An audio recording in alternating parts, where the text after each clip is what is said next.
Eu quero convidar você a abrir a sua Bíblia. Eu quero tomar por base hoje falando sobre família. Depois eu vou entrar aqui no que é uma vida cristã, que eu falei isso a semana passada, mas eu quero repetir hoje, porque alguns irmãos não estiveram. Quero que você abra aqui 1 de Timóteo, capítulo de número 5. Não está saindo ainda não, tá, filho? 1 de Timóteo, capítulo de número 5 e o versículo de número 8. Timóteo 5, 8. O texto bíblico que nós vamos usar nessa noite para a gente embasar aquilo que o Espírito de Deus tem colocado em nossos corações, está no versículo 8, que diz assim: mas se alguém não tem cuidado dos seus, e principalmente da sua família, negou a fé e é pior que o infiel. Vamos ler juntos? Está projetado aqui, não está difícil? No 3, 1, 2, 3.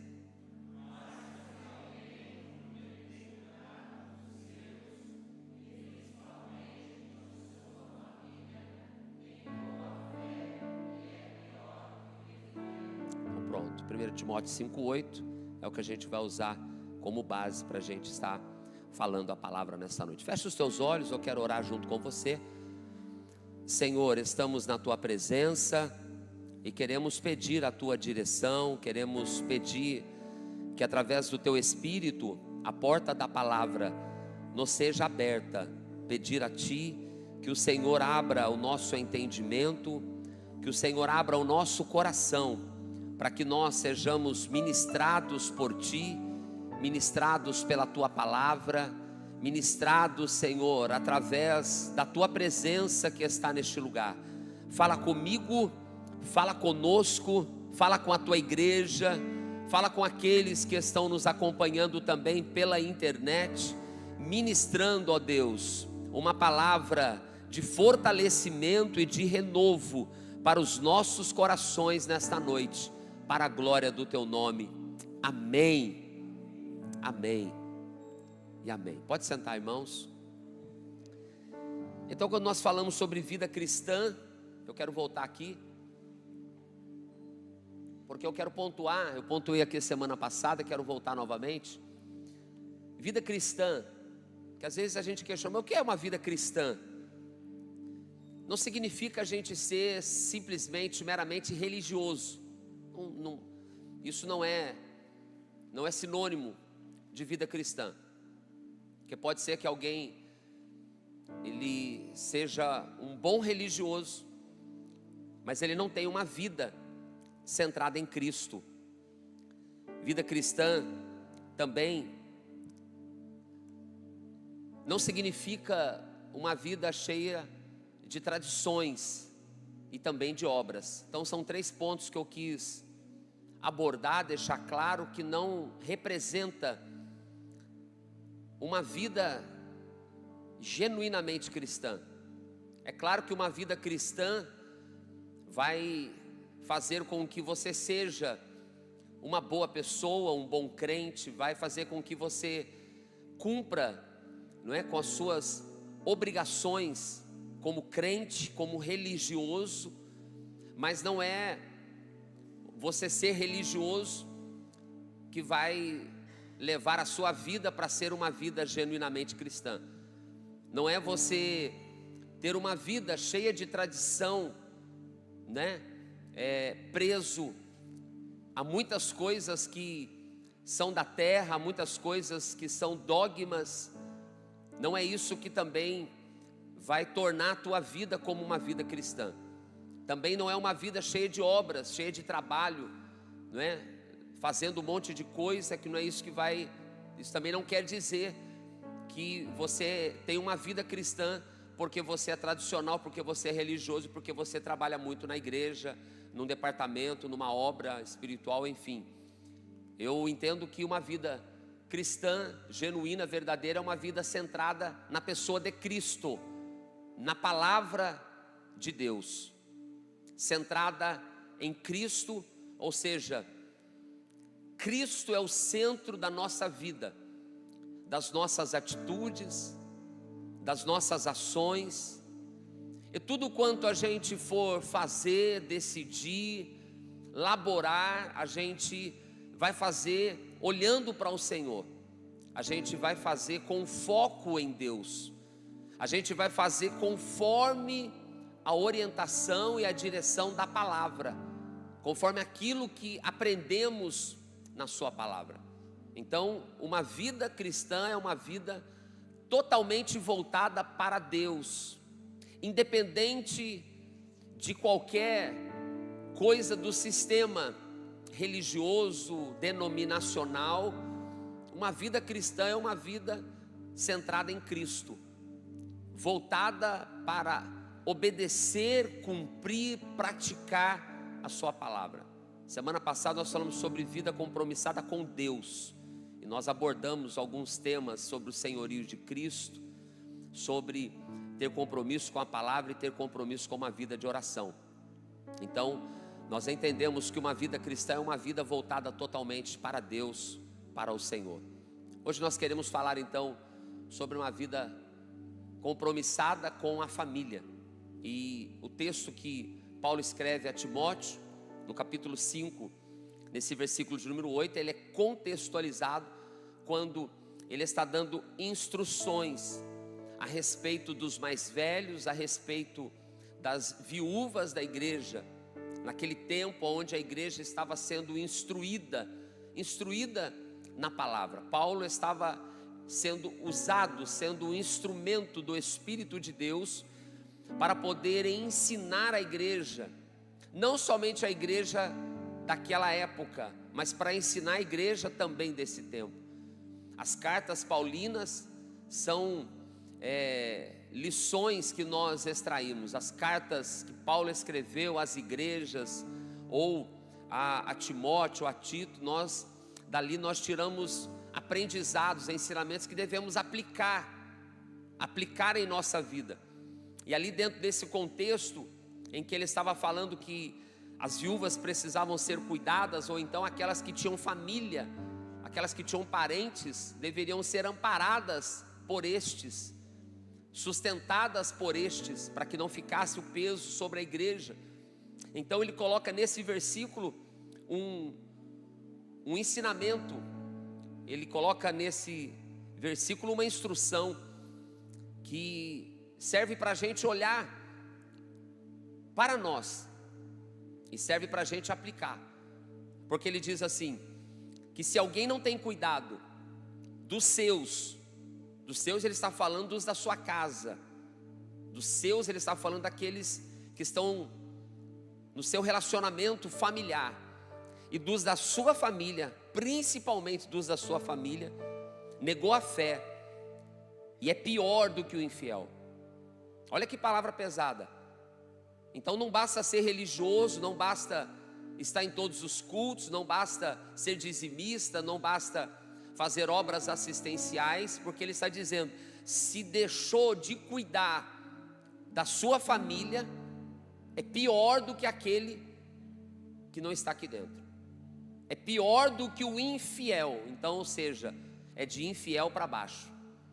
Então aqui nos chama a atenção sobre o cuidado que nós devemos ter com a família, com a nossa família. Cada um de nós aqui, embora sejamos uma família só em Cristo, mas cada um de nós tem o seu núcleo familiar. Aqui tem pai, aqui tem mãe, aqui tem avô, aqui tem avó, aqui tem filho, aqui tem tio, aqui tem tia. Igreja é formada de famílias, não é?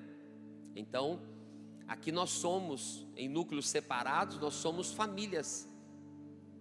Família que tem o sobrenome Ribeiro, família que tem o sobrenome Camargo, família que tem o sobrenome Canuto, família que tem o sobrenome Silva, família que tem o sobrenome Rodrigues, família que tem o sobrenome Santos.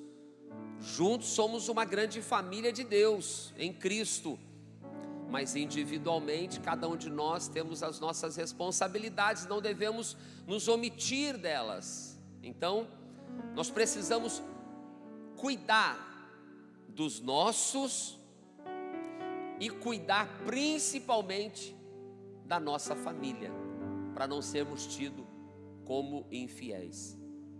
Porque a nossa primeira congregação começa na nossa casa. Antes de eu ser pastor de vocês aqui, lá em casa eu sou pastor da pastora Ada, eu sou pastor do Guilherme. Antes de eu ser pastor da sua família aqui, o teu esposo é pastor de vocês lá. Nós não temos como desassociar disso. A Bíblia, a palavra, ela coloca o homem como sacerdote do lar, como sacerdote da casa. E como sacerdote da casa, ele deve ter esse compromisso com a sua família, de levar a sua esposa, de levar os seus filhos para Deus, para a presença do Senhor.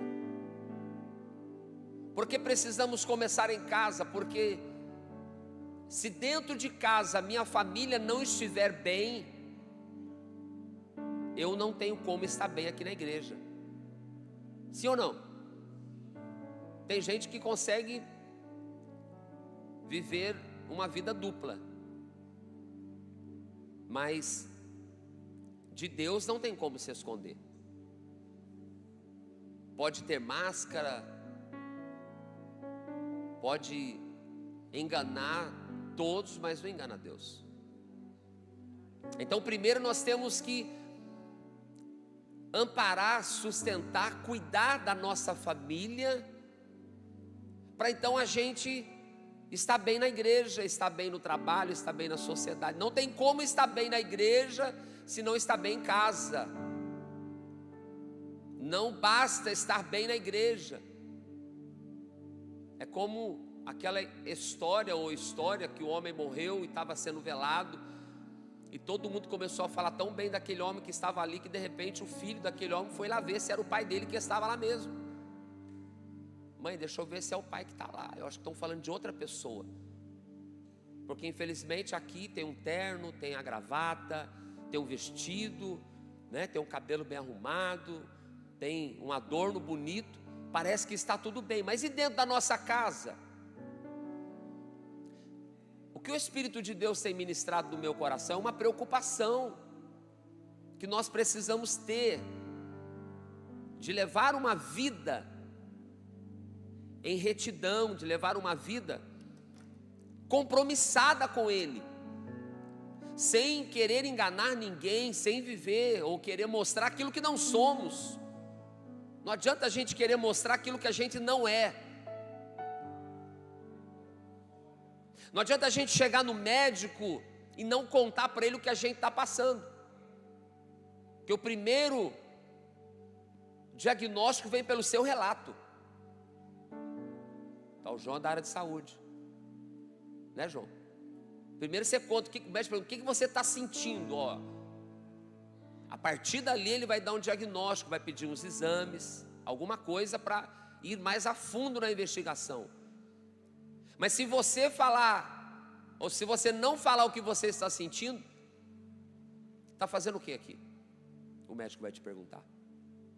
Então nós não podemos ficar escondidos atrás de uma capa de crente, atrás de uma capa de obreiro, atrás de uma posição, que às vezes temos uma posição e não aceitamos, não queremos nos expor, ser tratado, ou enfim. Mas nós precisamos dar atenção para os sinais que às vezes estão acontecendo dentro de casa. E aí a gente precisa voltar a nossa atenção para isso. Então, a nossa primeira congregação está na nossa casa. A definição de família é a mais importante instituição da sociedade. É a mais importante instituição da sociedade, é a família. É um projeto criado, idealizado, pensado, instituído por quem? Por quem? Está escrito aqui, irmãos, pra vocês me ajudarem. Pensado, criado por Deus. Essa é a definição de família. Porque quando a família ela é toda desestruturada, os filhos crescem e se perdem, a maioria. Infelizmente, não são todos, mas a maioria às vezes que estão perdidos no mundo, nas drogas, ou na bebida, ou no crime, são pessoas que vêm de uma família desestruturada. Não estou dizendo que isso acontece 100% das vezes, mas a maioria acontece assim.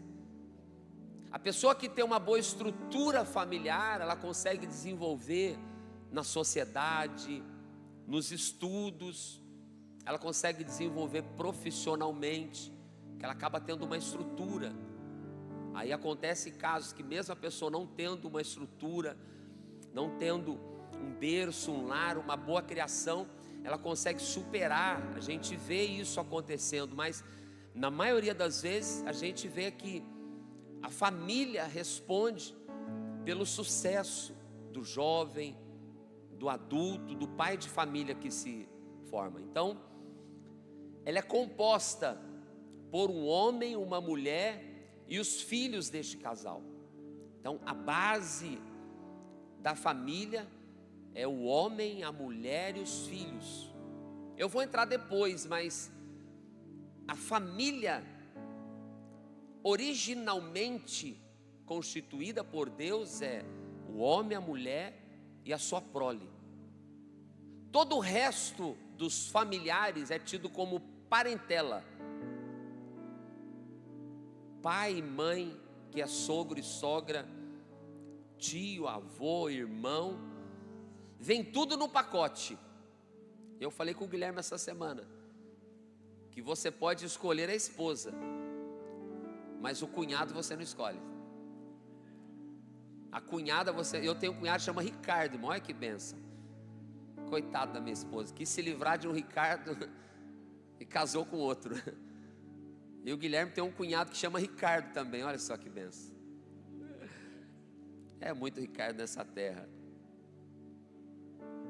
Mas a família, a base é eu, minha esposa e os meus filhos. Eu estou falando aqui para pais, mas estou falando também para filhos, né? Então a gente vai construir isso, que a família é a base da sociedade, é a base da igreja. Uma igreja forte é uma igreja que tem famílias fortes. O ministério forte, sólido, bem constituído é um ministério que tem uma família bem alicerçada. Não tem como alguém ser bem sucedido em outra área e não ter uma boa família, e não ter uma família bem estruturada. Então, família é a base de tudo. Tem uma frase do Billy Graham que diz assim: nós precisamos colocar Deus no centro da nossa família. Nós precisamos trazer a presença de Deus para o centro da nossa família. E como família, nós precisamos andar com Deus diariamente. Quem pode dizer glória a Deus por isso? É uma frase de um grande homem de Deus, um grande ganhador de almas, que já está na eternidade, mas que é um grande ensinamento para nós, que nós precisamos ter a presença de Deus no centro da nossa família. Então, se vida cristã é ter a sua vida centrada em Deus, então a vida familiar também ela precisa ser centrada em Deus. O Senhor Deus precisa ser o centro da nossa casa, ser o centro da nossa família, ser o centro do nosso lar. Como o sábio escreveu no livro de Eclesiastes, que é melhor serem dois do que serem um. porque em dois se tem o melhor resultado do trabalho, em dois é possível se aquecer. E diz assim: um cordão de 3 dobras não se rompe facilmente. Ali nós entendemos que é o casal, os dois, o homem, a mulher, o marido e a esposa, unidos à presença de Deus. E isso traz força, isso traz solidez, isso traz refúgio nas horas adversas, porque não existe família perfeita, eu preciso dizer isso. Não existe. A família mais bonita que você vê,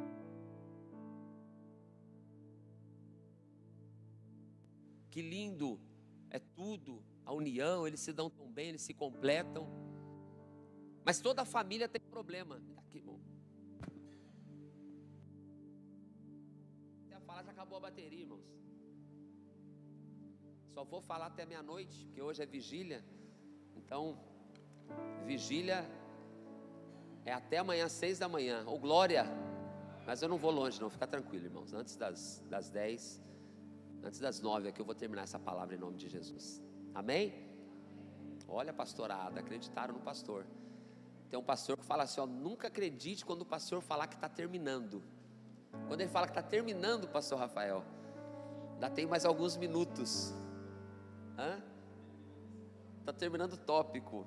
Então, eu estava falando que não existe família perfeita, mas o fato da nossa família não ser perfeita não deve ser desculpa para a gente continuar alimentando as nossas imperfeições. Não pode servir de desculpa. Nós temos que a cada dia procurar conhecer melhor nosso cônjuge, procurar viver melhor em família, porque a nossa casa, o nosso lar, não pode ser um campo de guerra, um campo de batalha, não. A nossa casa, o nosso lar, tem que ser um lugar de refúgio, um lugar de paz, um lugar onde depois de um dia de trabalho cansado, eu tenho prazer de voltar para casa. Pode não ser a melhor casa, pode não ser no melhor bairro, na melhor cidade, mas nós precisamos ter prazer na nossa família, porque a nossa família foi dada por Deus. Eu quero declarar que a tua família é um projeto de Deus. Pela primeira vez você pode apertar a mão dessa pessoa e dizer: a tua família é um projeto de Deus.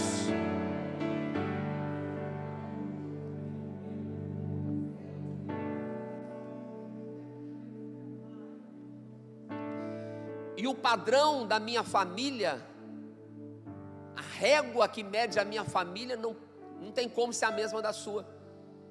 E hoje, nos tempos de rede social, nos tempos de mídia, de fotografia, de selfie, às vezes a gente quer ser igual àquela família que está lá mostrando no perfil, mas nem sempre aquela família que está mostrando aquilo ali é aquilo. E a gente quer ser da mesma maneira, quer fazer, mas a realidade às vezes nem sempre é aquela. E dizem que quem mostra muito quer esconder algo. Então nós não podemos tomar por padrão a família de outros. É claro, temos sim exemplos a serem seguidos. É claro, temos que olhar em nossa volta, né, e nos motivar ao ver famílias bem-sucedidas, mas nós não podemos querer que da maneira que é naquele casamento seja no meu, da maneira que é naquela família seja a minha. É onde nós precisamos ter o cuidado, e nós temos que construir dia após dia, a edificar dia após dia a nossa família, nos princípios, no temor, na palavra do Senhor, e buscar sempre deixar o Senhor Deus como centro da nossa família. Se você permitir que Deus seja o centro da sua família, pode ser que venha tempestades, virão tempestades, mas o Deus que acalma a tempestade vai se manifestar na hora certa. mesmo na hora do desespero, da angústia, da aflição, você vai ter o socorro bem presente, porque Ele é o nosso socorro bem presente na hora da angústia. Aleluia. Então nós falamos de compromisso com a família, e ter compromisso com a família é ter também compromisso com o nosso cônjuge, a esposa que eu escolhi para viver o resto da vida, o esposo que eu escolhi, quer dizer, que você escolheu. Quase que eu tropecei aqui. Colocar bem, que vai que alguém faz esse corte na hora, né? Pensou? O esposo que você escolheu para viver o resto da vida. Compromisso com a família, compromisso com o seu cônjuge. E o texto que eu quero usar é Hebreus 13:4, que diz: venerado entre todos. Venerado quer dizer honrado entre todos seja o matrimônio, o casamento, e o leito sem mácula, porque aos que se dão à prostituição e aos adúlteros Deus o julgará. Que texto forte, que versículo forte, porque hoje o mundo vive isso, a infidelidade conjugal. A infidelidade conjugal é prática normal das pessoas que estão no mundo, que traem,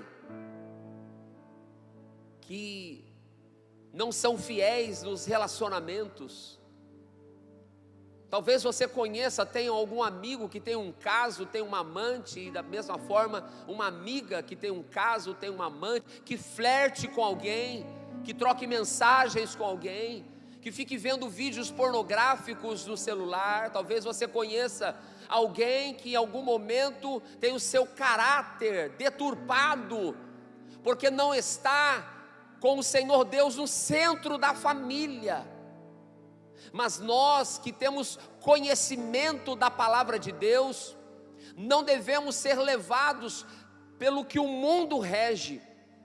Se todo mundo no ambiente de trabalho pratica, você é a diferença naquele ambiente de trabalho.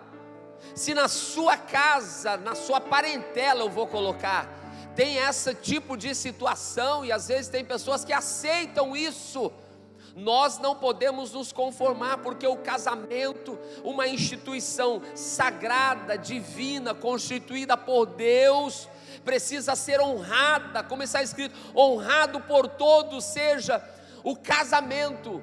E aí continua, e o leito sem mácula, sem adultério, sem prostituição, sem imoralidades, porque aos que se dão à prostituição e aos adúlteros Deus o julgará. A seriedade do casamento que o crente precisa entender, a seriedade da vida conjugal que o crente precisa dar. Casamento não é simplesmente um contrato. Casamento não é contrato. O senhor quer me dar aqui, irmão? Isso. Porque um contrato são duas partes que de forma bilateral, elas precisam as duas cumprir com aquilo que foi acordado, com aquilo que foi contratado. Num contrato, um depende do resultado do outro. Se um não cumpre com a sua parte, o outro também não precisa cumprir. Se um é infiel, o outro também pode ser infiel. Se um não faz, o outro também não precisa fazer. É condicional a alguma cláusula. É condicional aos dois. Mas quando a gente olha para o casamento, não é um contrato, o casamento é uma aliança. E por isso que ela é feita no altar do Senhor. Mesmo no lugar fora da igreja, ela é feita no altar. Por isso que ela é representada por uma aliança de ouro, metal nobre, puro, sem emenda, sem rasura, de forma contínua, que é algo puro, algo lindo, algo trabalhado. E quando falamos de aliança, nós entendemos que é algo indissolúvel, é algo unilateral, independente se uma das partes não faz, o meu compromisso é fazer. E quando a gente se casa esperando que o outro faça, não dá certo. Quando a gente casa alimentando um relacionamento de disputas, um querendo ser mais, ou um querendo ser melhor, um querendo fazer mais, quando os dois insistem, quando um dos dois insistem em ganhar, os dois perdem. Então casamento é mais sério do que nós imaginamos. Hoje na sociedade é assim: eu vou casar, se não der certo amanhã eu separo. Talvez você já ouviu alguém dizer isso.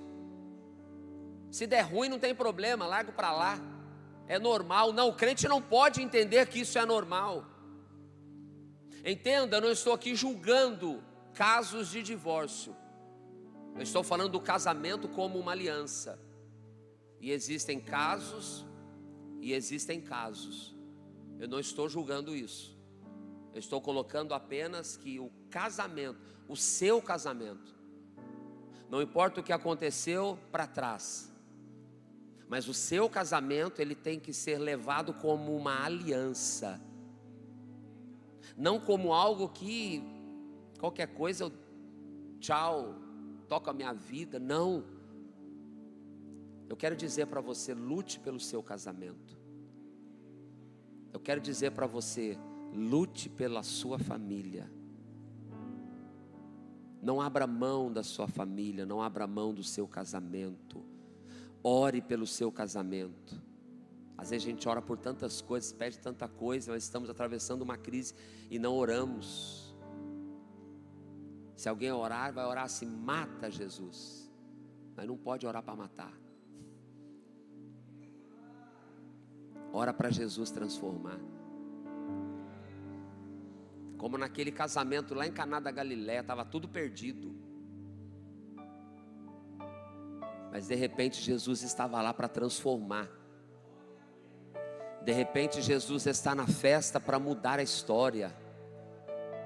De repente Jesus está na festa para transformar aquela adversidade que havia se levantado, e o final se tornou melhor do que o começo. Ei, Jesus tem poder de transformar o fim melhor do que o começo. Geralmente o começo é melhor, é mais empolgante, não é? O começo tem toda aquela expectativa, mas Jesus, ele tem o poder de transformar o fim melhor do que o começo. Um conselho: lute pelo seu casamento. Mais um conselho: você que é solteiro, escolha bem com quem você vai casar. Escolha bem com quem você quer dividir o teto, o telhado, a cama. Escolha bem com quem você vai dividir a vida. É melhor terminar 10 namoros, é melhor terminar 10 noivados do que terminar um casamento.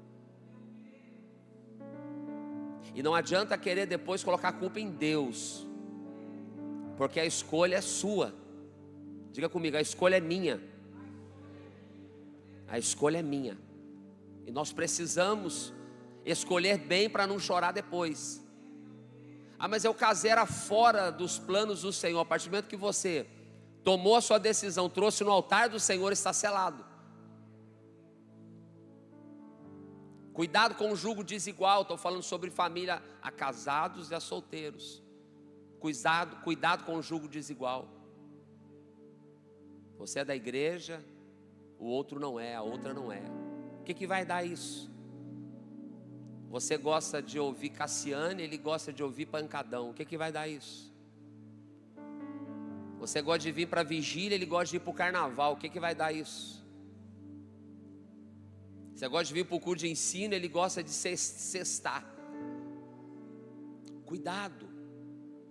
Nós precisamos desse tipo de instrução, porque a Bíblia diz que nós não podemos nos prender a um jugo desigual com os infiéis. Paulo fala isso aí, 1 Coríntios 6.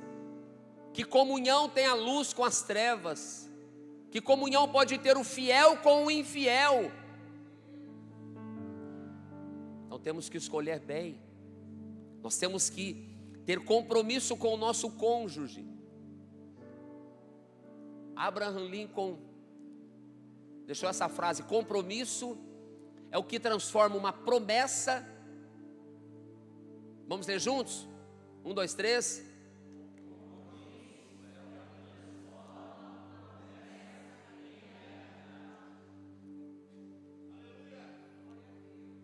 Porque um dia no altar nós prometemos.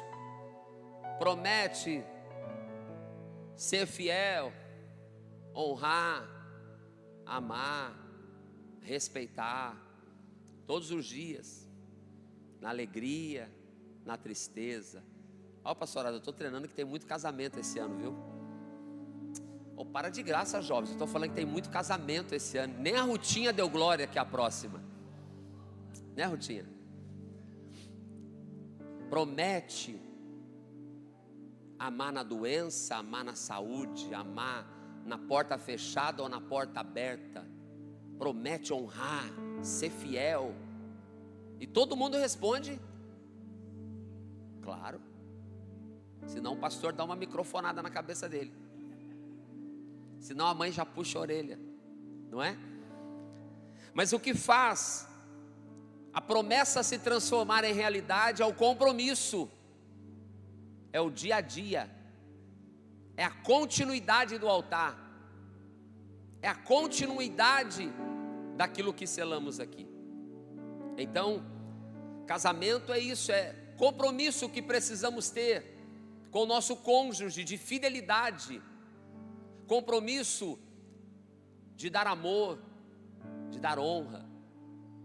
Olha só, Gênesis 2:24 diz: deixará o homem seu pai, sua mãe, se unirá à sua mulher e serão ambos uma só carne. Num casamento, o nosso compromisso é com o nosso cônjuge e com o nosso filho, com os nossos filhos. Eu disse lá que a definição de família é um homem, uma mulher e seus filhos. Isso é tão importante nós observarmos, porque esse texto de Gênesis 2:24 foi o próprio Deus que declarou, quando Ele criou a mulher, quando Ele entregou-a para Adão. E Adão, vocês sabem, o primeiro ser humano criado, assim como Eva. Dizem que Adão foi o homem mais feliz da história, que não teve sogra. Pensou? Eva também não teve. Mas para aqueles dois que não tinham pai, não tinham mãe, o Senhor falou: ó, deixará o homem pai e mãe se unir-se-á e unir-se-á a sua mulher. Irmãos, minha mãe dizia assim: quem casa, quer casa. A interferência de terceiros num relacionamento é prejudicial. O nosso compromisso dentro do relacionamento tem que ser com a nossa família. O que sai dali, tio, tia, irmão, avô, pai, mãe, passa a ser parentela. É familiar? É familiar. Mas você não pode brigar com a tua esposa por conta da influência de um terceiro. E tem muitos casamentos, eu já tratei muitos casamentos à beira da destruição, até que foram dissolvidos, destruídos por conta de interferências de terceiros, por conta de interferências de pessoas que não fizeram a aliança, o pacto diante do Senhor. Então nós temos que ter o primeiro compromisso com o nosso cônjuge, ter o primeiro compromisso com os nossos filhos. e não permitir que interferências externas prejudiquem o nosso relacionamento, prejudique o nosso convívio. Então nós temos que seguir este conselho bíblico. É claro, um aconselhamento, é claro, uma opinião, é claro, um convívio, é claro, a comunhão, é claro, sentar à mesa, é claro. Eu estou falando de interferências que são nocivas, que são prejudiciais ao relacionamento. A igreja me entende?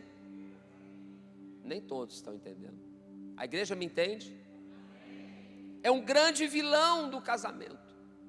A interferência de terceiros, de amigos próximos, que na boa vontade às vezes de ajudar, ficam metendo a colher. E tem um ditado aí no mundo que diz que em briga de marido e mulher, ninguém mete a colher. Então, se no teu casamento tem interferências de terceiros, você precisa ter cuidado, porque a orientação bíblica é: deixará o homem pai e mãe. E outra, se houver desentendimento na vida do casal, não adianta pegar a malinha e dormir na casa da mãe e do pai, não, está errado. E tem pai, dorme aqui hoje mesmo, filhinha, é isso. Deixa eles assumirem as suas responsabilidades. Você aprendeu certo, está fazendo errado por quê?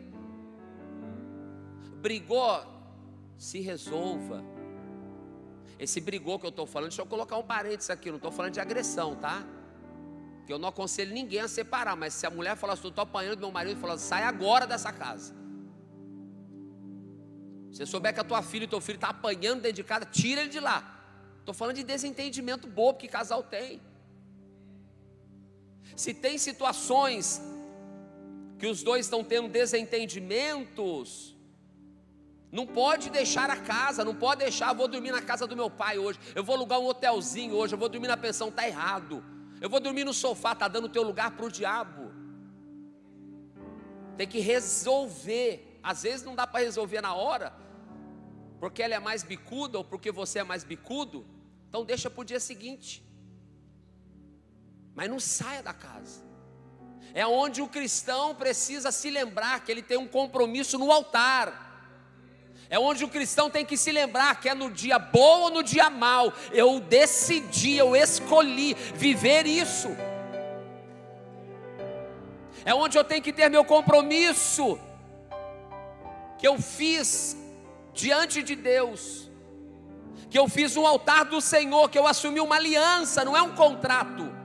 Rasga o contrato, cancela o contrato, não. Então, nós precisamos ter esse entendimento. Quando Deus quis tratar e abençoar Abraão, ele falou assim, ó, sai da tua terra, sai do meio da parentela, deixa aí teu pai, deixa teu tio, deixa a tua família. Ele quis levar quem? Ló. Deu certo? Deu certo? Não. Chegou um ponto, ó Ló, seguinte, não vai dar mais. Demorou para entender, e às vezes você quer pagar o preço para entender. Se está na Bíblia, se tem um princípio, honra o princípio, que o Senhor vai honrar a tua aliança. Traga o Senhor Deus para o centro do seu casamento. Compromisso nós precisamos ter. No compromisso com o cônjuge, a base é o amor, a honra, a fidelidade e o respeito.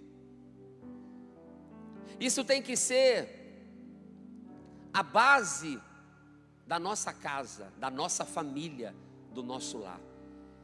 Quando nós abrimos lá em Efésios 5, nós vamos ver ali o que eu chamo de a cadeia da felicidade. Porque nós vamos ver, começando no 22, 5, 22, nós vamos ver Paulo instruindo as mulheres a serem submissas, a sujeitar-se ao marido como ao Senhor. Efésios 5, 22, começa primeiro na mulher. Ali submissão não é humilhação, A mulher tem que se humilhar para o marido. Não, senhor, não, senhora. Ali fala de submissão. No termo original da palavra, submissão é estar o casal na mesma missão, no mesmo propósito. Casamento não é um puxando para lá, outro puxando para cá. Casamento não é cada um para um lado. Casamento não é você fica com o seu que eu fico com o meu. Jesus ensinou que um reino dividido não subsiste. Então estar na mesma missão, no mesmo pensamento, no mesmo propósito. E nessa cadeia da felicidade, ele fala com as mulheres, ele fala com os homens. Então, a base, o amor.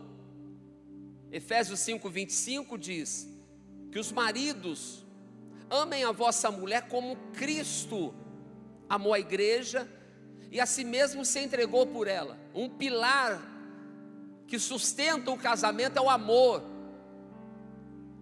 E se a mulher se sujeita, se submete, se está na mesma missão que o marido vai ser recíproco com amor.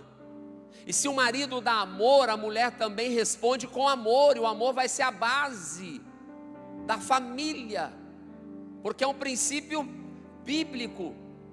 E amor, mais do que um sentimento, é uma decisão tomada por quem escolheu viver o resto dos dias com o cônjuge. Se escolheu bem, então decida a cada dia amar a pessoa que está do seu lado. Decida a cada dia amar a pessoa que Deus colocou para você constituir uma família com ela. Então, primeiro pilar, amor. Segundo pilar, honra. 1 Pedro 3:7. Olha o que está escrito: igualmente vós, maridos, coabitai com elas com entendimento, dando honra à mulher como vaso mais frágil, como sendo vós seus cordeiros da graça da vida, para que não sejam impedidas as suas orações. Um princípio, um pilar que sustenta o casamento é a honra. O marido deve honrar a esposa deve honrar o marido. Porque se não existe o princípio da honra dentro de casa, as orações do casal podem ser impedidas. É eu que estou dizendo isso? Não. E o marido tem que entender a esposa, viu, irmãos? Nos dias da TPM, foge da aparência do mal. Compra uma caixa de bombom para ela, que nem eu fiz esse mês. A Bíblia diz que o marido, viu, Jonathan, tem que dar honra para a mulher como ela sendo o vaso mais frágil. Não é o vaso mais fraco não, o mais frágil. Porque no casamento as retaliações, quem mais sente é a mulher. Até que a mulher fica doente com mais facilidade. A mulher passa por situações que às vezes o marido está lá forte, guerreiro, mas a mulher está abatida. Respinga na mulher, ela sente mais. E é onde nós homens temos que entender estes momentos. Temos que honrar a nossa esposa. É bíblico, coabitar é você tem a convivência com ela. Está até no sentido sexual, você tem relações com ela, com entendimento, dando honra à mulher como vaso mais frágil.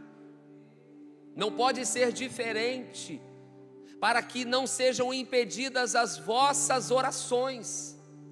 Outro princípio, fidelidade.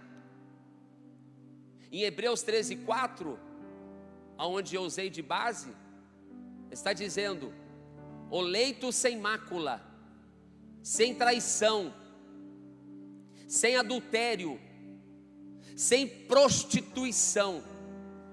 Você não trai a sua mulher, mas você cobiça a mulher no trabalho. Você não trai a sua esposa, mas você fica vendo pornografia no celular. Você não trai a sua esposa, não consuma um ato sexual com outra mulher, mas fica cobiçando outras mulheres, olhando no retrovisor a que passou, quase tendo um torcicolo olhando para trás. Jesus ensinou que se no teu coração, em pensamento, atentares para uma mulher, já cometeu adultério. Não está escrito assim? Então, um pilar que sustenta um casamento, uma família, é a fidelidade conjugal. E no texto que nós lemos diz que aos adúlteros e aos que se dão à prostituição, Deus os julgará. Que essa palavra soe como um temor para a nossa alma nessa noite. Se eu estou falando para os homens, eu estou falando também para as mulheres, que precisam se comportar, que precisam se portar, que precisam agir da maneira que os homens, com amor, com honra, com fidelidade e com respeito. E quando eu digo respeito, eu tenho que olhar para 1 Coríntios 7, que fala sobre o casamento, que diz assim: o marido, 3, o marido pague à mulher a devida benevolência, da mesma sorte a mulher, o marido. A mulher não tem poder sobre o seu próprio corpo, mas tem no marido, e também da mesma maneira o marido não tem poder sobre o seu próprio corpo, mas tem na mulher. Não vos priveis uns aos outros, senão por consentimento mútuo, por algum tempo, para vos aplicardes à oração, e depois ajuntai-vos outra vez, para que Satanás não vos tente pela vossa incontinência. O respeito deve ser mútuo entre marido e mulher, tão somente no ato sexual, como também no convívio diário, como também no dia a dia. E para respeitar, para honrar, a pessoa não precisa estar ao lado, a pessoa não precisa estar comigo. A minha aliança que eu fiz naquele altar, naquele dia, há 20, há 30, há 27 anos atrás, ela deve estar viva no meu coração, e o princípio de respeito, de honra, deve ser carregado comigo em todo o ambiente que eu chegar. E às vezes os casamentos são destruídos porque falta honra ao seu cônjuge. Uma mulher que fala mal do próprio marido, uma mulher que perto das suas amigas detona o marido, um marido que no ambiente de trabalho maldiz da própria esposa para os amigos. Isso é falta de respeito, isso é falta de honra. Um casal que não cumpre com seus deveres conjugais está dando legalidade para Satanás, está dando brecha para o inimigo. Não, mas essa semana eu estou no manto, eu estou na unção, eu estou no propósito, tá? Teu cônjuge sabe que você está, porque não adianta, tem que ser em concordância, tem que ser mútuo, tem que haver comunicação, tem que haver respeito entre o casal. E respeito é assim, ó: pode, não pode, quero, não quero, eu vou, não quero que você vá. Tem pessoas que se casam e querem continuar levando a vida de solteiro casado. Tu casou, irmão, bate continência para tua mulher. Tu casou, irmã, bate continência para o teu marido, sim senhora. É respeito. Ah, fulano é PM, é pau mandado. Não, é respeito. Vai ali no centrinho, amor, eu vou ali no centro resolver um negócio, já venho, tá? Ó, eu tenho que ir ali resolver tal coisa e já vem. Ó, meus amigos me chamaram para um futebol. Você concorda que eu vá? Tudo bem para você? Ah, eu não quero que você vá lá não. Então, filhão, não vá. Quem casou de novo aí já vai aprendendo as regras da casa. Ah, o que é isso aí? É sargentão? É imposição? Não, é respeito. Quando você morava na casa do teu pai e da tua mãe, você não respeitava teu pai e tua mãe? Não era assim? Só tua mãe falasse, não vai, tu ia? Não, não ia. Tem uns rebeldes que ia, né? Mas depois sofreu as consequências. No casamento é a mesma coisa. Tem casamento que não dá certo porque a esposa não sabe onde o santo está. Então o marido, não sei. Saiu cedo, não sei. Aí o cara morre lá onde está, ninguém sabe onde está. Tem mulher que não tem a senha do celular do marido, irmão. Está escondendo alguma coisa, não acha não? Tem esposo que não sabe da senha do celular da esposa. Vai acessar o celular, tem que ser escondido. Os filhos não sabem da senha, porque tem conversa ali que você não precisa ver. E o respeito e a honra. Então nós precisamos entender que desses pilares nós não podemos abrir mão. Amor, vamos dizer junto, amor, honra, fidelidade e respeito. São bases que sustentam um relacionamento, que sustentam um casamento. E nós, como servos de Deus, temos que estar compromissados com esses pilares. E se não está bem no seu casamento, se não está bem no teu relacionamento, procure ajuda. Procure ajuda. Assim como quando você está doente, você vai no médico. Se você é crente, servo de Deus, procure orientação espiritual. Não vai lá no Instagram, não vai lá no Facebook, não vai lá para a fofoqueira da rua, para o fofoqueiro da rua, não. Vai naquele que o Senhor estabeleceu como liderança espiritual sobre a tua vida. Tem gente que fala assim, eu não quero perturbar o pastor. Eu nunca fui no gabinete, pensou que vergonha. Lá, irmãos, eu estou aqui para servi-los. Eu estou aqui, tenho prazer de atendê-los. Os irmãos nunca viram e nunca verão eu citar aqui algum caso de tratativa no gabinete. Já ouviram? Já ouviram? Pergunte para o irmão, você já ouviu? Porque eu não sou padre, mas eu faço igual padre. O que eu ouço naquele gabinete eu esqueço. O que eu e minha esposa atendemos, a gente esquece. E tem gente que chega com o bolo pronto, assim, ó, separei. Mas peraí, antes de separar teve um processo. Faltou amor, faltou honra, faltou fidelidade, faltou respeito. E por que não procurou ajuda enquanto nesse processo? Não deixe as coisas se perderem para procurar ajuda. Eu digo com temor de Deus para você, queridos, enquanto eu e minha esposa estivermos aqui como servos do Senhor, como exemplo dos fiéis, pode nos procurar, teremos o prazer em atendê-los, em aconselhá-los, em orientá-los, mediante a palavra de Deus. Porque o meu compromisso é com Deus. Eu não vou dar conta daquilo que não chegou em minha mão para tratar. Não tem como eu dar conta daquilo que não chegou em minha mão para tratar. Mas aquilo que chegar na minha mão para tratar, eu farei com temor diante de Deus. Amém?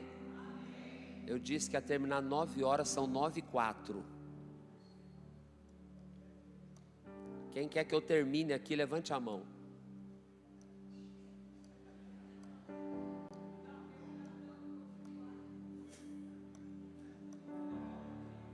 Quem quer que eu termine aqui, levante a mão. Tem gente que quer que eu termine. Então vou colocar então a igreja em pé, eu oro, vocês vão embora e nós terminamos. Termina, irmã Gilda. Continua a palavra? Então pronto, então. Vamos lá. Então venci aqui o tópico do compromisso com o cônjuge. Aí os irmãos entenderam até aqui? Tem alguém que quer fazer alguma pergunta? Meu Deus, estou sendo doido aqui de fazer isso, né? Não, graças a Deus, ninguém. Glória a Deus.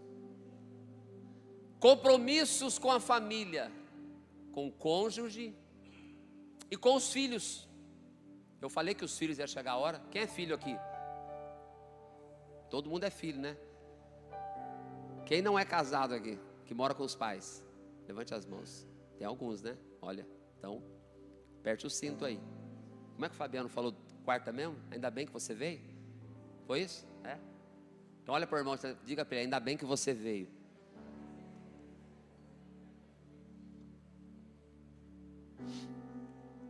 Provérbios 22:6 diz assim: instrui o menino no caminho em que se deve andar, e até quando envelhecer, não se desviará dele. Compromisso com os filhos. É papel nosso, de pai, de mãe, orientar, ensinar, instruir, exortar, educar, levar os nossos filhos à obediência a Deus, a temer a Deus. Esse deve ser um compromisso de cada pai, de cada mãe que é cristão. Irmãos, nós como pais temos a obrigação de instruir os nossos filhos no temor do Senhor, ensiná-los a base da palavra. Eu disse aqui há 2 sextas atrás, que quando Josué morreu, quando os anciãos morreram, Juízes 2, conquistaram a terra, nasceu uma geração que não conhecia a Deus. E essa responsabilidade é minha e sua, pai e mãe, de instruir os nossos pequenos no temor, no caminho certo, correto, reto, para que quando se envelhecer não se desvie dele. Ai pastor, mas tem tanto filho de crente desviado. É verdade, mas pergunta se ele não se lembra daquilo que ele aprendeu na Bíblia, na igreja, na escola dominical, em casa. Todos têm filhos de crente no mundo do crime que se lembram das manhãs que ia para a escola dominical.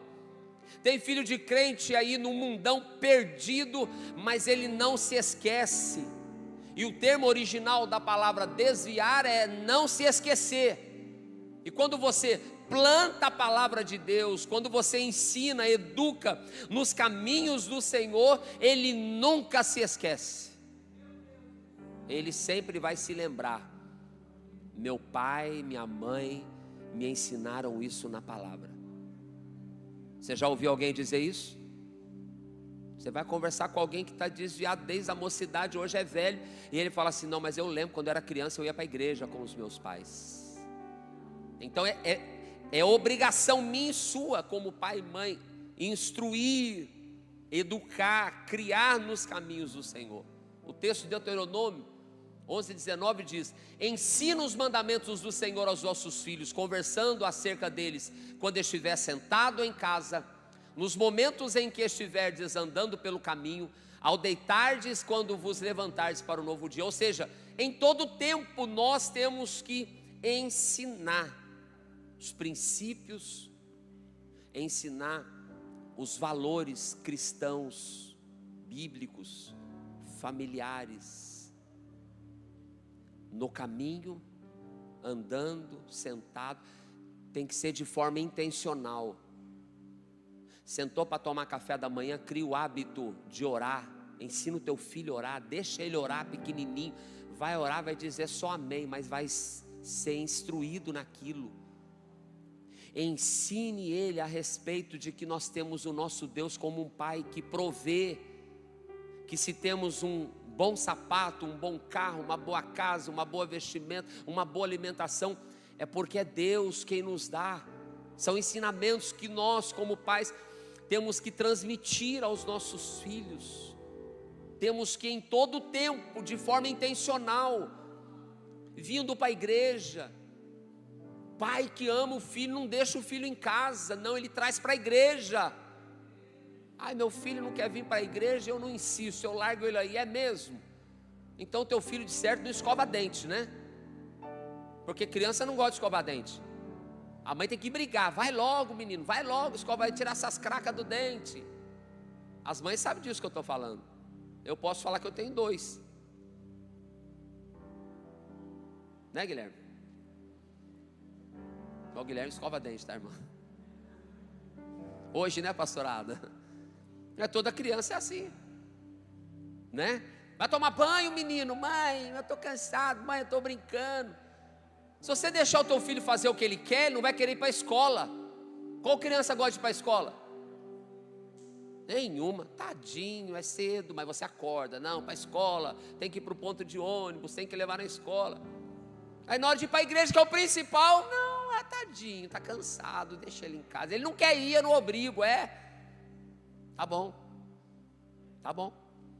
Você vai ver onde você vai buscar ele depois. Eu tenho testemunho de famílias que usavam dessa prática. Hoje os filhos estão desviados dos caminhos do Senhor. E quando a gente se encontra, conversa, pergunta pelos meninos, o que fala? Eu estou orando para eles voltarem para a igreja. Mas quando eles tinham que levar, não levavam. Quando eles tinham que carregar, não carregavam. Deixa dormir no banco, mas está aqui na igreja. Deixa dormir na cadeira, mas está aqui na igreja. São princípios que nós não podemos abrir mão. Carregar os nossos filhos para a casa do Senhor. Vai na escola dominical, vai no culto de ensino, vai no culto de domingo, vai no culto de quarta-feira. Traga os teus meninos, para eles criarem memória. Vai ter 24 horas, traga os teus meninos para eles criarem memória. Vai ter vigília, traga os teus meninos para eles criarem memória. Para que nem você, poxa, a gente ia para o retiro, a gente ia para o acampamento, a gente ia para a praça, a gente ia evangelizar. Está aqui guardado, não se esquece. E nós temos hoje esse compromisso. Então, nós temos que prezar e transmitir estes princípios para eles. Nós temos que transmitir na caminhada os princípios de respeito, honra, lealdade. São princípios que vão se perdendo. De respeito. Respeito aos mais velhos, respeito às autoridades, respeito a outras pessoas. A gente vê as crianças hoje crescendo, irmãos, que não respeita ninguém. Tem que ser do jeito dela, na hora dela, do jeito que ela quer. E o pai deixa para não ficar brigando, para não dar escândalo, para não chorar. Não, o pai tem que disciplinar o filho. Nós vamos chegar aqui já já. Princípio de honra. Honrar quem? Honrar a Deus. Honrar quem? A palavra.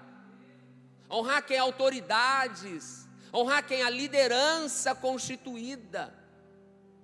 Nós vemos os mais antigos, eles honravam, porque é um princípio bíblico. A quem honra, honra. É Bíblia. Honrar pastor, honrar líder. É princípio bíblico estabelecido, que nós precisamos transmitir isso para os mais novos. Princípio de lealdade. Ser leal à família, ser leal aos amigos, ser leal ao trabalho, ser leal à igreja, ser leal às outras pessoas. Lealdade fala mais do que fidelidade, porque fidelidade tem um contrato que rege e eu sigo aquele contrato. Lealdade fala do caráter da pessoa. E o caráter é formado aonde? Na escola? O caráter é formado dentro de casa, onde você ensina o teu filho não tocar naquilo que não é dele, onde você ensina o teu filho não xingar as pessoas, onde você ensina o teu filho não roubar. Pegou, vai devolver.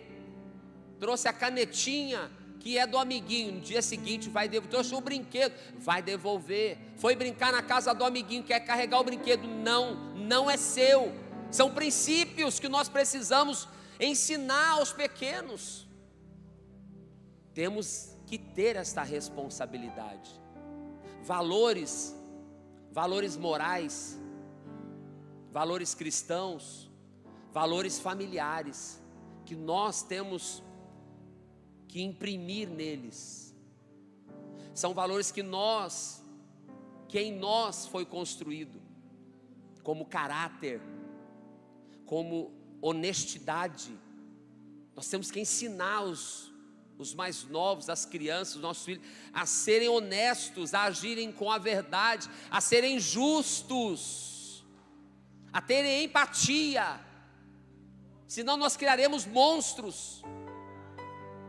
O que será da geração seguinte, que não é ensinada a ser honesta, a agir com justiça, com empatia, que tem um caráter deturpado pelos youtubers, deturpado pelos influencers digital, pelo que a gente vê no mundo, a sociedade corrompida.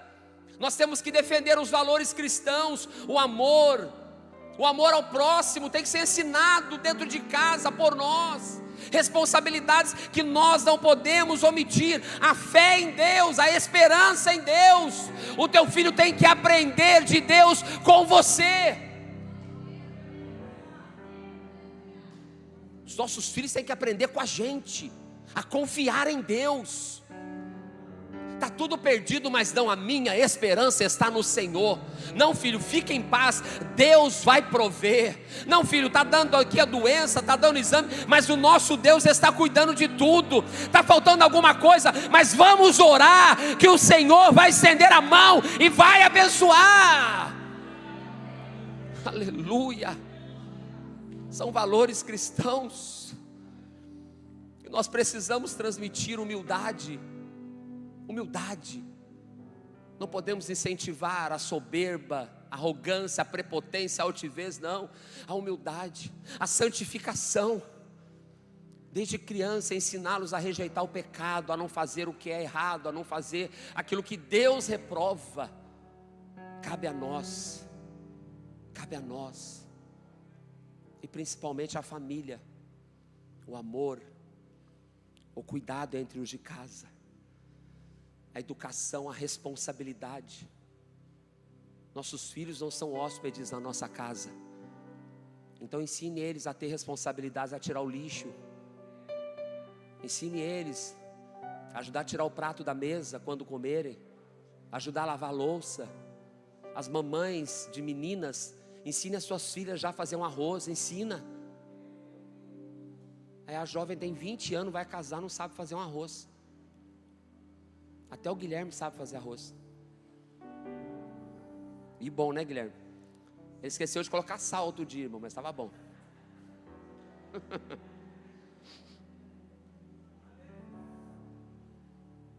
Princípios familiares, valores familiares, cortesia, ajudar quando vê um mais velho precisando de alguma coisa. Chegou aqui na igreja, está tudo lotado, chegou a irmãzinha, levanta, dá lugar para a irmãzinha de idade, para uma grávida no ônibus. A gente vê uma geração que você entra no VLT, o cara põe o fone de ouvido dele aqui, pastor Valdemar, e pode estar outra pessoa mais velha do lado que ele não está nem aí, ele está no mundo dele, não foi instruído dentro de casa. Mas nós temos compromisso com Deus, nós queremos fazer aquilo que agrada a Deus. Nós queremos levar essa próxima geração a viver experiências incríveis com Deus, mas isso vai começar dentro da nossa casa. Mas a gente manda para a escola e quer que a escola eduque. Aí chega lá um filho mal criado, um filho insubordinado, um filho rebelde, e acha que é a escola que tem que educar. Não, escola alfabetiza. Educação é você que dá. Mesma coisa a igreja. Vem para a igreja, acha que o departamento infantil é obrigado a cuidar da rebeldia do seu filho. Não. Igreja ensina a palavra. Igreja instrui aqui, ó, o que está na Bíblia. Não vai dar educação, porque educação é você que dá na sua casa. A formação do caráter é você que forma. E aí você precisa ter exemplo com a sua esposa. Aí você precisa ter exemplo dentro de casa, para que os seus filhos vejam você e ajam como você. Agora, se não há respeito mútuo, se não há princípio da honra, como é que seus filhos vão se comportar? Então, onde a gente precisa ter estes entendimentos. E isso é no dia a dia. Olha o que a palavra diz em Provérbios 13, 24, na nova versão transformadora. Quem não corrige os filhos mostra que não os ama. Quem ama os filhos se preocupa em discipliná-los. Vamos ler junto? Porque essa aqui a gente precisa gravar. Quem não corrige os filhos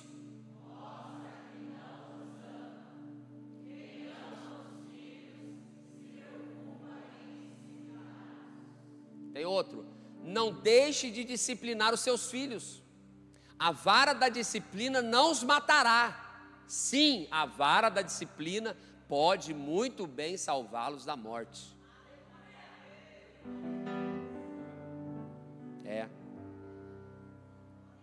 Aqui a Bíblia não está incentivando você a espancar seu filho não, tá? Porque hoje diz que não pode corrigir filho. Não, corrigir pode. Você não pode espancar a criança. Mas a vara da correção tem que ser usada. A disciplina tem que ser aplicada. Isso é como? Na prática, no dia a dia. Fez o que é errado, chama a atenção. Nós fomos disciplinados. Quem aqui já apanhou de pai e mãe aqui? Levanta a mão que eu quero ver. Você também, Guilherme?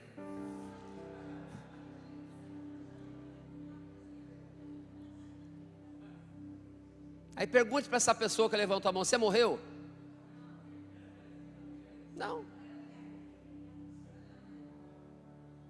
Te formou. Te formou. Te moldou. Então quem não usa a disciplina, quem não corrige, mostra que não ama o filho. O nosso compromisso em ter uma família saudável passa por todos esses tópicos: de amor, de honra, de fidelidade, de respeito. Passa por esses tópicos de criação de filhos, desses princípios de respeito, de honra, de lealdade. Passa por esses valores de caráter, de honestidade, de amor, de fé, humildade, de educação, de responsabilidade. Todas essas características, elas devem ser preservadas no dia a dia. Isso demonstra compromisso com a família. A tua família vai ser forte quando você honrar o seu cônjuge. A tua família vai ser forte quando você ter os seus filhos em submissão, em obediência. Não é tirania, imposição, autoritarismo, não, senhor. Não estou dizendo isso. Estou falando você ser o sacerdote da sua casa e instruí-los no temor do Senhor. Então, na prática, o exemplo é fundamental. Na prática, o ensino deve começar em casa. Não é na escola, não é na igreja, é em casa. O respeito, a humildade, a cortesia, a honestidade, a verdade. Teu filho mentiu e a criança é assim, irmão. Ninguém ensina, mas ela aprende a mentir sem ninguém ensinar. O que você tem que fazer? Corrija. Agora, se você mente, como é que você vai exigir a verdade do teu filho? Você precisa ter autoridade para poder exercer a sua autoridade, senão você não vai conseguir. Você precisa ter autoridade para exercer essa responsabilidade. Então, na prática, tem que haver, sim, um exemplo diário. Tem que haver o ensino em casa, tem que haver intencionalidade. Cultivar uma vida cristã dentro de casa. cultivar uma prática cristã dentro do lar, de oração, de ir, orar antes de dormir, sentar na cama, sentar no sofá, na sala, vamos orar para dormir, vamos agradecer porque o Papai do céu nos abençoou. Hoje a gente comeu uma pizza, hoje a gente comprou um brinquedo, hoje a gente trocou de carro, foi o Senhor Deus, foi o Papai do céu. Isso precisa ser transmitido. Outra coisa importante, tem pai e mãe que quer ser tão amigo do filho que esquece que é pai. Ai, mas eu não posso trair a confiança que ela é minha amiga. Antes de ser amiga, você precisa ser mãe. Antes de ser amigo, você precisa ser pai. Você não pode deixar de falar o que é verdade, de instruir o que é correto, porque quer ser amigo. Antes do compromisso de amigo, é importante você ganhar confiança, conquistar a confiança, é verdade. Porque se você não der atenção dentro de casa, lá fora alguém vai dar. Se você não der amor dentro de casa, lá fora alguém vai dar. Só que antes de qualquer coisa, me respeite como pai, me respeite como mãe. É importante a gente colocar isso. E por fim, Efésios 6:1-2 diz: filhos, obedeçam aos seus pais no Senhor, porque isso é certo a fazer, é o certo a fazer. Honre seu pai e sua mãe, esse é o primeiro mandamento com promessa. Então é papel de nós filhos honrar os nossos pais, honrar as nossas mães, porque isso agrada a Deus, isso é mandamento de Deus. Nós não podemos deixar esse princípio, esse mandamento de lado. Nós precisamos fazer a nossa parte na nossa casa, no nosso lar, com compromisso diante de Deus, diante da sua palavra. E concluindo, eu digo mais uma vez, não desista da sua família. Coloca-se em pé comigo.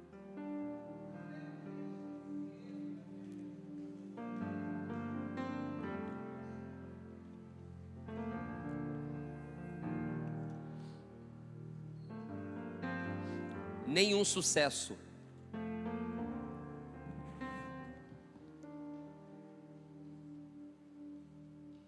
em nenhuma área que você possa ser bem sucedido, se isso custar a falência da sua família, não vale a pena. Pastor, eu fui promovido na empresa, é um emprego dos sonhos, mas se vai custar a sua família, é muito caro. Não vale. Não vale. Nenhum sucesso profissional, nenhum sucesso financeiro, vou além, nenhum sucesso ministerial vale o fracasso da sua família. Nenhum sucesso vale o fracasso da sua família. O bem maior que Deus lhe deu foi a sua família. E o que eu estou dizendo para você é que você não deve idolatrar a tua família, porque Jesus falou que quem não deixar pai, mãe, irmãos, filhos, por amor a mim, por amor ao reino, não é digno do reino dos céus. Ali Jesus estava falando de quem coloca a família na frente dele. Mas eu fiz intencionalmente esse estudo de maneira que assim, o primeiro compromisso meu é com Deus, o segundo é com a minha família. Nós temos o dever, a obrigação de trazer a nossa família para Deus, de deixar o Senhor Deus ser o centro da nossa família. Nós não podemos trocar as coisas de Deus, nós não podemos deixar as coisas de Deus por conta da família. Não, você tem que trazer a sua família junto. Venha junto com a sua família. Agora, se algo está custando a sua família, pense, reflita, procure um aconselhamento pastoral, procure uma orientação. Eu vou falar aqui, irmãos, se o teu cargo está custando a tua família, repense. Se a tua posição na igreja está custando sucesso, está custando a sua família, o sucesso que você está tendo em determinada área, está custando a sua família, repense, isso está muito caro. Não vale, nada vale o fracasso da tua família, porque a tua família foi Deus que constituiu. A tua família é projeto de Deus. Eu quero orar e ministrar sobre você nesta hora. Você pode colocar a mão no seu coração?